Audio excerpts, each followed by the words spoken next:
The latest playoff rankings are out. How many Big Ten teams will wind up in the playoff after a wild week of games in the Big Ten? And we make our picks for Week 12 on today's Locked On Big Ten Squad. You're talking ball with the Big Ten Squad, sponsored by Game Time. From USC to Ohio State, from Michigan to Oregon, from Nebraska to Washington, it's the local experts of the Locked On Podcast Network bringing you scoops, breakdowns, and the most comprehensive preview of the upcoming Big Ten weekend. No hurt feelings and thin skin allowed. Squad up, you're part of the Big Ten Squad. Everybody, welcome to this week's Locked On Big Ten Squad. I can't believe Rutgers doesn't get any love in our Big Ten Squad intro. Can we change that, bosses that are listening to or watching this fine program? I'm your host, Spencer McLaughlin. Craig Sheeman of Locked On Big Ten is here. Mark Kochen, Locked On USC, no microphone and all. Roman Tomashoff, Locked On Huskies. Jay Stevens, Locked On Buckeyes. Jacob Goins, Locked On Hoosiers. Trent Condon, Locked On Hawkeyes. Trent, GG's. Matt Sheehan of Locked On Spartans exists. He's a real person. Yeah, he's here. I had to jump on, talk about all of our wins since the last time I've been on. I mean, yeah, it's the same old, same old. We're racking up the victories. We're staying out of the headlines. It's all good in the hood over here, guys. Or the 14 football wins you had to abscond today. I don't know which one we want to talk about. Yeah, they didn't happen. I understand that this is all about the trash talk, but I got bad news for you guys. I'm already beaten to an apathetic pulp. Like, there's nothing you can say that's going to, rile me up or get under my skin. So you can feel free to tee off. Just I had a legitimate question about this. After this, Sure. what is Michigan State's last actual football win? That is not vacated. Roman, we're all acting like we just forgot about the Peach Bowl in 2021 against Pitt's 7th-string quarterback. We're just gonna act like that didn't happen. Please, you casuals. 2021? Yep, 2021. So were this year's wins vacated as well? No, because we don't have any Spencer, at least no Big Ten wins. So I guess these that were all Boston College double Tucker overtime win wins. still counts. So wait. we're Nice. Here. Look, Zach Seiko of Locked On Any Lines here. Why the heck not? Let's start with the playoff rankings, guys. Craig, I want to go to you first. Big Ten, I think, is in a good spot. What? No. What do you mean no? You don't get to show up. Oh my gosh, Herrings is here. We have 10 people. What's Not happening? even this many Big Ten teams. What is going on right now? No, there can't possibly be. Well, Ryan's almost here. Here we go. Here we go. Ready? Hey! Herrings is here. Herrings is here. All right, so. Best squad ever. Craig. Yes. Okay, I didn't catch that, Mark. That's okay. Craig, how many Big Ten teams you think we're sending to the playoff? It feels like if we can get 10 hosts here to the Locked On Big Ten Squad, then the Big Ten should be able to get, 12 teams into the playoff? I mean, Greg Sankey's out there talking about getting 8 SEC teams in, and I almost went Billy Bean and flipped over my desk.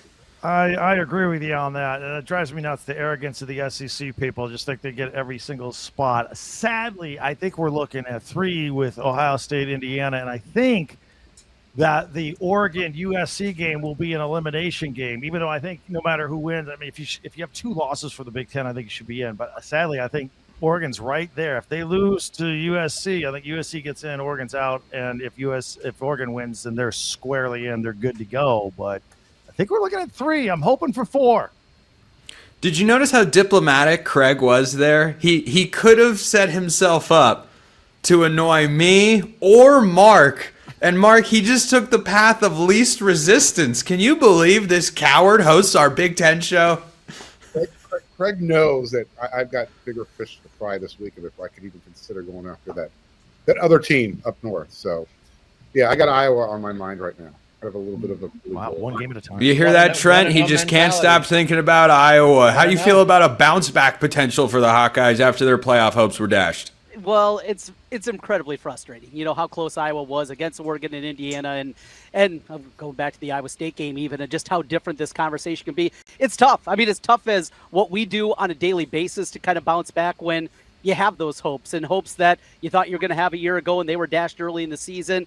It's difficult to bounce back, and listening to the Hawkeye players on Tuesday during the media availability, I don't know. I have a feeling maybe Oregon's going to beat them twice. I don't know what kind of effort the Hawkeyes are going to get Saturday.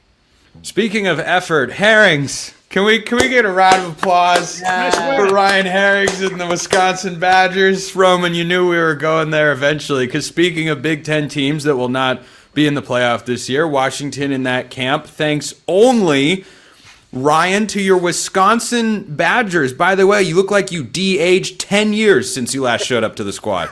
You're looking svelte. Yes. It was a plucky effort. And listen, while some of y'all I'm down in the heart of SEC country right now in a hotel in Birmingham. So I was wondering where that y'all came from. Go ahead.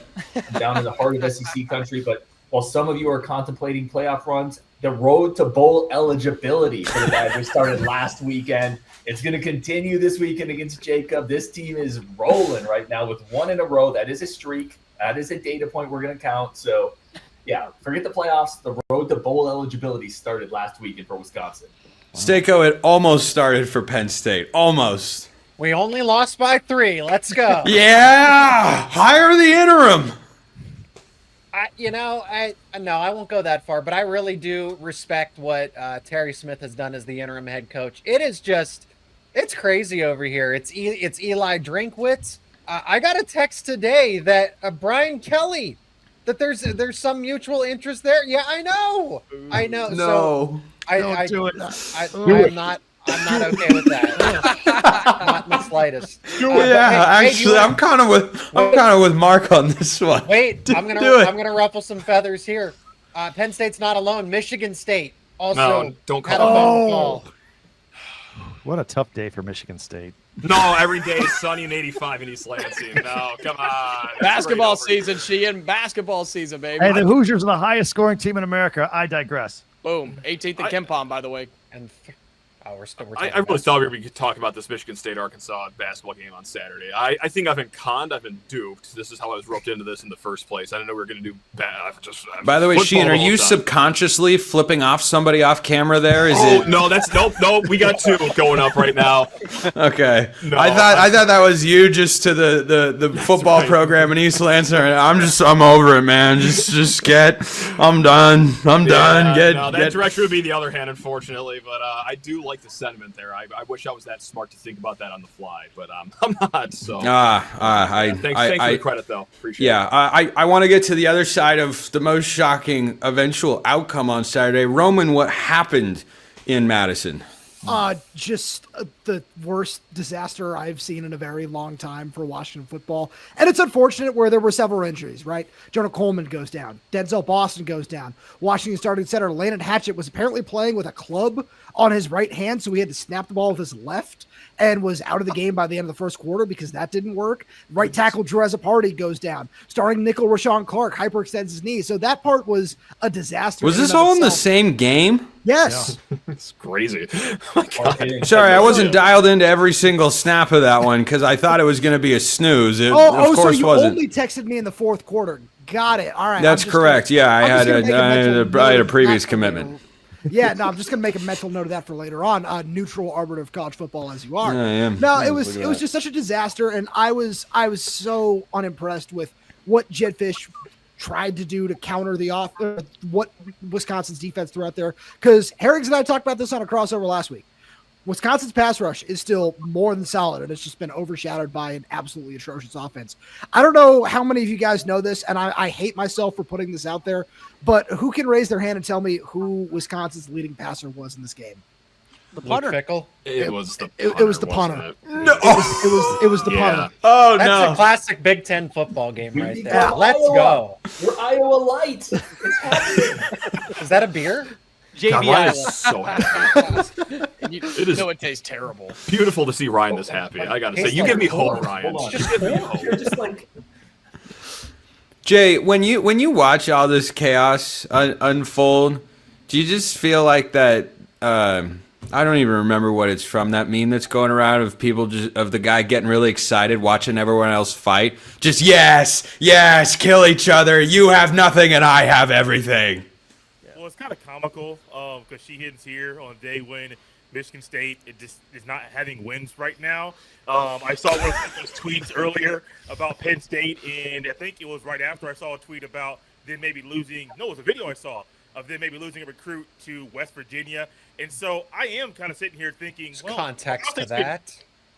Context to that. We don't do context. No. No, we don't have time for context. This is the Big Ten squad, Seiko. Don't be silly. Ahead of us. But it's just weird that Ohio State and Ryan Day have found a formula. They recruited at a high level. They're not perfect, but they are dominating everybody. They have not struggled in any game at all. And even last week when I was at the game against Purdue, and we're following the score. All of a sudden, Penn State has the ball. IU gets the ball back, and then it's, a masterful touchdown. I'm thinking, well, that's great for them, but still, like, you almost lost the game. And so, but Ohio State's never been in a game where they almost lost. So it's weird sitting here right now and listening to all the chaos going on in the Big Ten. Yeah, this is like when my very wealthy and very successful lawyer friend comes to town to visit every once in a while just to check on things. Like, We'll do it except since it's you coming here, it would actually be like you going from your house to his mansion and being like, "Wow, this must be great." They just drop by, see how things are going. Yeah, you must be having a lot of fun. Real quick, Goins, never a doubt, right? Never, ever. Not against Iowa, not against Oregon, not against Penn State. Never a doubt. I will never pick against Kurt Cignetti until he gives me a reason to do so. Yeah, all right. Hold on. Did you pick against them last year when they played Ohio State? Of course not. Yeah, I'm pretty sure I did. I don't know why I wouldn't have. Okay. I think I picked against them against Notre Dame, too. Receipts. But, yeah. You can go back and look. Look at Jay going back in the memory bank there. Back in the mental time machine. There is a whole other slate of games because it is that wonderful time of year. We'll be picking every game in the Big Ten with a full 10-man squad. I'm sure we'll all agree on everything all the time. Stick around, won't you? First, this episode brought to you by our friends at FanDuel. The NBA is back, and there's no better place to get in on the action than FanDuel, the official sports betting partner of the NBA. Even if you miss the start of the game or want to ride the hot hand, FanDuel has live bets on everything from who will score next to fourth quarter comebacks. Plus, you can even combine your live bets into a same-game parlay for a shot at a bigger payout. It keeps every game exciting, especially when your team's making that late push. We're about to go over every game that is worth going over in the Big Ten this week.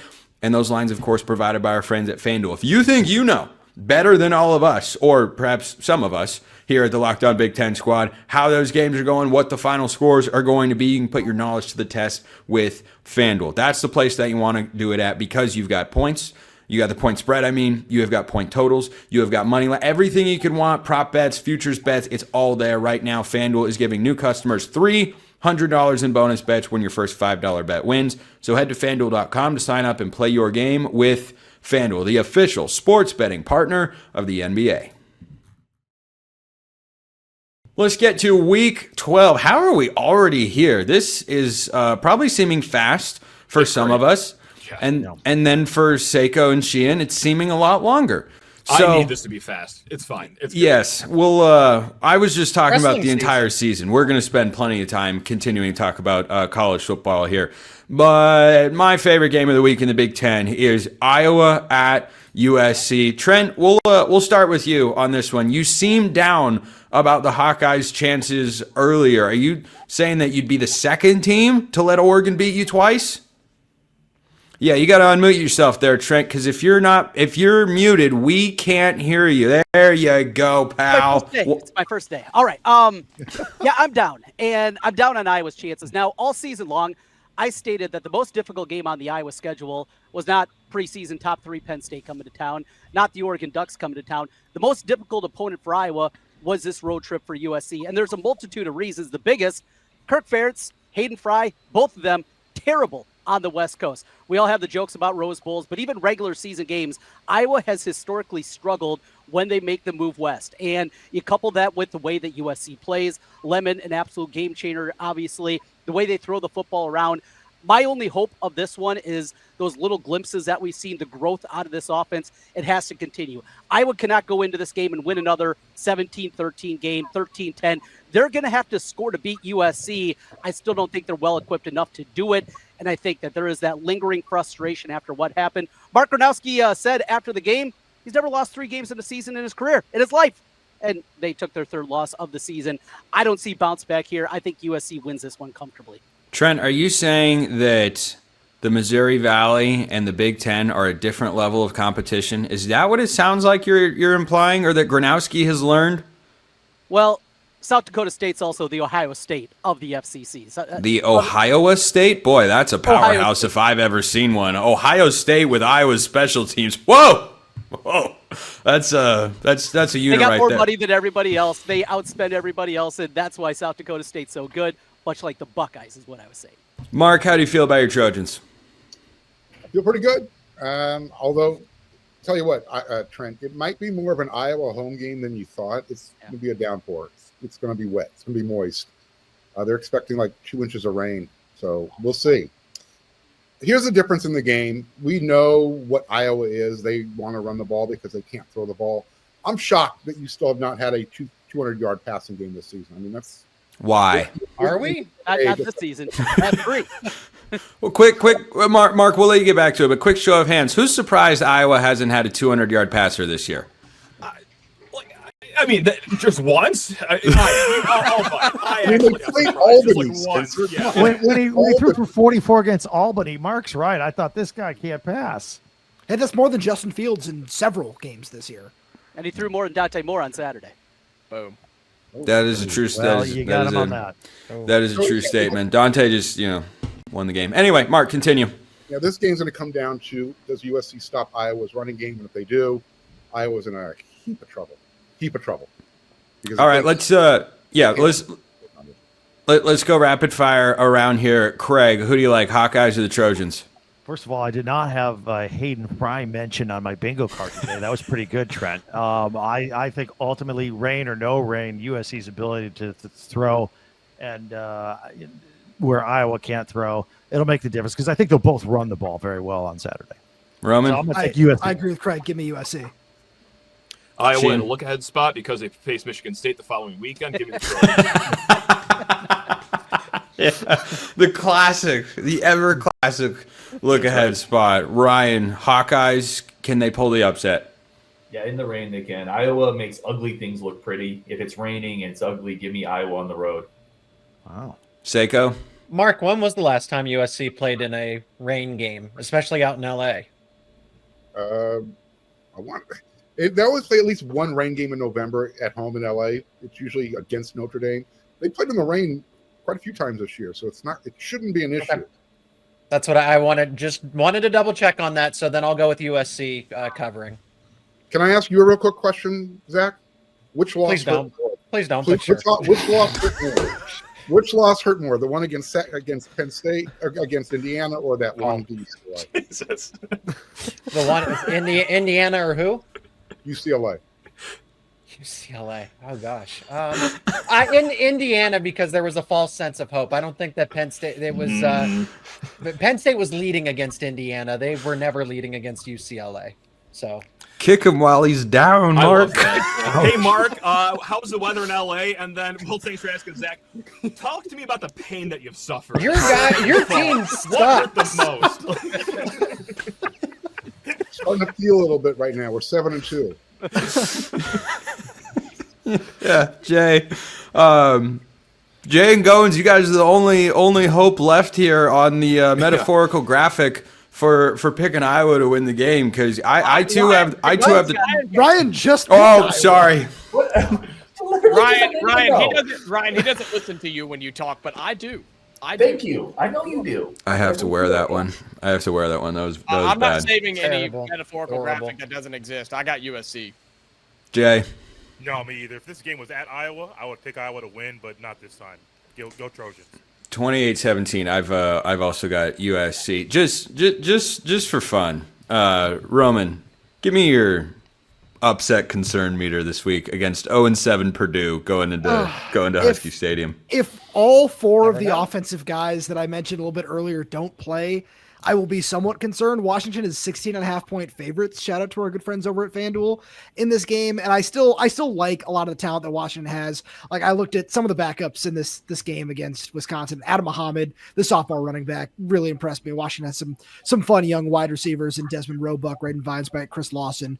See more of those guys. And then with what Washington can do on defense, especially with their cornerback pairing of Takario Davis and Ephesians Brysock, plus Alex McLaughlin at safety, who's had a tremendous season. I have enough faith that the Huskies can get it done, but it'll go from like a 1 to like a 3, I would say. Is that fair? Yeah, I think it's plenty fair. But before we break and then come back with more picks in the third segment, we're all going to go around. Who's more likely to win, Purdue at Washington or UCLA at Ohio State? Craig, you can start us off in the roundtable. Well, that would have to be Purdue at Washington. I didn't know Ohio State ain't losing this weekend. I don't think anybody's gonna pick UCLA. Yeah. Would anyone take UCLA, or has this is the hype whole train? reason that Spencer asked the question? See through the veil, people, please. I don't know what veil you could. I have Washington by 1 million. If that makes you feel any better. It does. Thank you, Jacob. I appreciate that. That's what Goins is here to do: kiss ass and try to get street cred. That's not but about Washington. Spencer. Wow. Yeah. no, it's just He's just not paying attention to anything Ducks we're by saying 50, over right? today. Right, Jacob? What's that? Ducks by 50, right? Anybody? Yeah. Anybody by 50, 100 doesn't matter. I If believe they're if playing you- Purdue, I I'm be- picking them by 1 million. Hey, teams that win by 1 or more point have a really good record, unless it's Michigan State from 2022 to 2024. All 14, not even. All 14.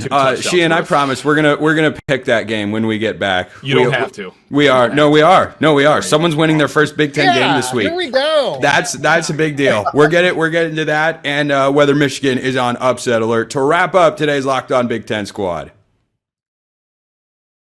which today is brought to you by our friends over at Supply House. When the opening whistle blows on a new repair, get your crew moving forward with Supply House. Order today and see parts on your doorstep tomorrow. Over 280,000 plumbing, HVAC, and electrical items from the most trusted brands in the business. Their real-time inventory and honest lead times keep you from punting projects, while their industry-leading customer service always has your blind side covered. If you need parts fast for a project, Supply House has next day delivery. You talk about a game changer. Does Michigan State have anyone that you describe as a game changer?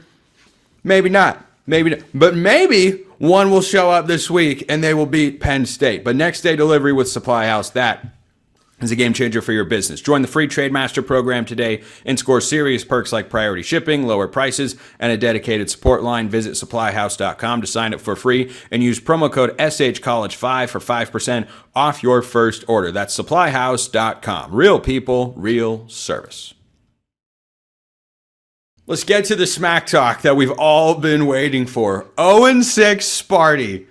0-6 Penn State. Yeah, Sheehan feels good. He gets to go first. Matt, does Jonathan Smith get a win that, boy, he badly needs, unless you're going to, hire Brian Kelly? Who cares? Who cares if they win this game? My God. Land Grant Trophy, man. God, I keep forgetting that. That's right. God, that does get me fired up. God, if that doesn't get the blood pumping, I'm fresh out of ideas. Look, we saw some cool things 2 weeks ago on the road. Alessio Milivojevic, of course, it's a household name. You guys all know who I'm talking about. But for those that are out of the loop, he was our backup quarterback to start the year. He gets his first start on the road against Minnesota, and against the best efforts of our own offensive line to get Mr. Milivojevic murdered in cold blood on that field in Minneapolis. Still had a pretty damn good game, I gotta say. North of 300 yards, had 1 touchdown, could have been 2 if there wasn't a drop, and then maybe even 3 if there wasn't a flag mysteriously picked up in overtime. But I digress. Any way you slice it, that's who we hang our hopes up with. Now, unfortunately, that's one position on the field, and there's a lot more into a football game, and we have shown that we're not up to snuff outside of really much positions at Michigan State. So yeah, that Land-Grant Trophy is going back to Happy Valley. Seiko, the fist pump. He loves it. The fist pump. Energy. This is what it's all about. To get to 3-6. Hey, winner also stays alive for bowl eligibility. Cool. Hey, Cool. don't you want another football game to cover? Someone has to play in that game above Sports Bowl. It's got to be someone. So Does bowl eligibility matter when that team's probably going to opt out because they're not going to be able? They're not going to have a team to take the. Well, I guess the transfer portal doesn't. It opens a couple weeks after the fact because they'll get one of the early December bowl games in theory. So yeah, there's tons to play for here. I'll say this. Here's what I'm most excited about this game is the offense finally taking a step forward. Michigan State's defense is so bad. Ethan Grunkemeyer, first-time starter. He's in his second season, went up against a top 5 Iowa defense on the road, a top 1 Ohio State defense on the road, and then a Jacob top 10, top 15 defense at Beaver Stadium with Indiana. So for a first-time starter to go up against that gauntlet, and then where does Michigan State rank? Bottom 120? I was like, yeah, in the Big Ten, it's certainly they're 19th in the Big Ten at all defensive metrics. But yeah, for national, it is in the 120s. It's really bad this year. So somebody's scoring 30 in this game. It's either going to be one or both, and I'm thinking it's at least Penn State. So I like Penn State to win this one. Look, finally. I'm just more inclined to be interested in a battle of 0-6 teams than Maryland going to Illinois and UCLA. On CBS. 3:30. Yeah. That's right. That's incredible stuff. Granddaddy of them all, guys. That's right. That's truly incredible. But UCLA to Ohio State, Wisconsin to Indiana, Minnesota to Oregon on a Friday night. Oregon's probably got the most upset potential of any of those games. But we're gonna wrap up today's squad with this. What Herrings are? Yeah, let my guy Ryan talk about his Badgers. Come on, I want to hear it. Yeah, go ahead. While on mute.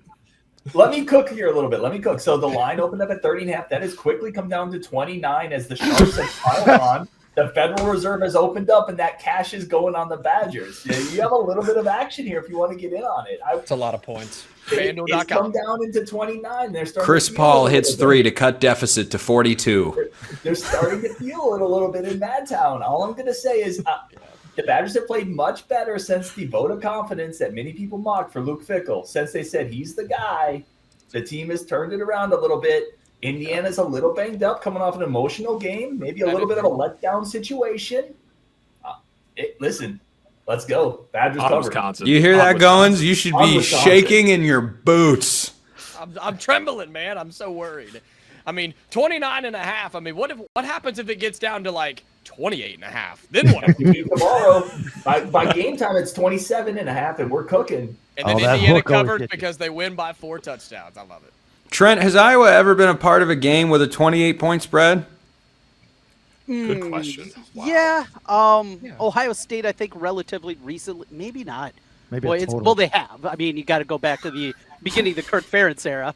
But 28, no, it's been a really long time for that one. We just keep it close and then lose in heartbreaking fashion. Yeah, I got the sense that conversation was going over your head. 28-point spreads, like whoosh. That doesn't. At either end, that's not an Iowa thing. But let's wrap the squad show today with a game that I think is fun, interesting. I don't know if there's the upset potential some people want to see, but Craig, give me your outlook. Michigan going to Northwestern as an 11.5-point favorite. Talk about a slugfest.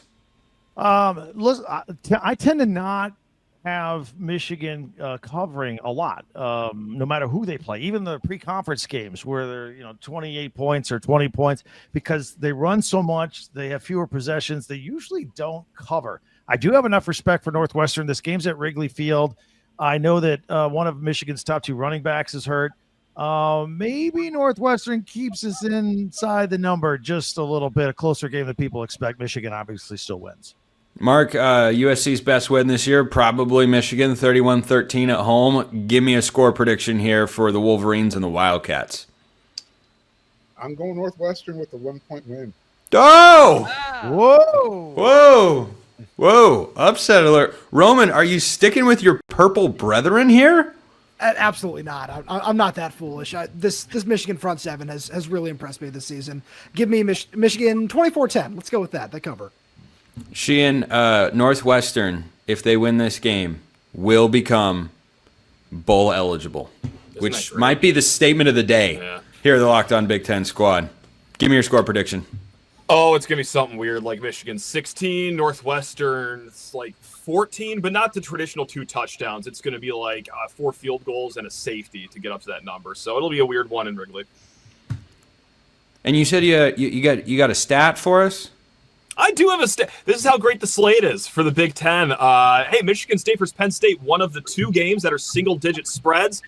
There are more spreads that are north of 25 points in the Big Ten this week than there are single-digit spreads. So Catch the Big Ten football fever, guys. That's right. Nice. That's what we've all got right now. Nobody has that more than Ryan. Michigan, Northwestern, who you got?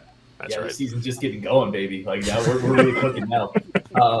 Yeah, close game, 17-13. I agree with Craig. I think Michigan wins. I think Northwestern, covers. It's just a weird spot. It's a weird place to play. Give me Northwestern to cover. Michigan win. Seiko? Michigan's coming off a bye week, and Bryce Underwood is a 5-star the last time I checked. That's the time for those young and up-and-coming players to take a step forward. Michigan by at least 2 touchdowns. Jay, do you want Michigan to just have all the wins in the world going into the game later this year and just have it be hyped to the extreme? They're battling for a playoff spot. Is that what you want, or would you rather they lose this game and are just looking to make Ohio State their Super Bowl again? Well, when they came into the game and they were trying to get bowl eligible, they found a way to win. And so maybe Ohio State has a better chance if they win the next 2 and then just get beat down by Ohio State down the road. I think Michigan's going to win this one. I'm not going to go crazy. 21-17. Maybe that's too many points for Northwestern, but I think that's how it's going to be in Wrigley this weekend. Goins and Trent, you guys finish it off for the week. Yeah, I like 20-10 Michigan. Northwestern to keep it close and cover, but Michigan to win just on talent alone. Iowa played at Wrigley against Northwestern a couple years ago. One thing, you guys have a lot of low scores. 41.5 the total at FanDuel. Like the under in this one. These field conditions are terrible for football. It is going to be ugly, sloppy. And for Michigan, you just want to get out of there, not just with the win, but healthy, something that is tough on that crappy field.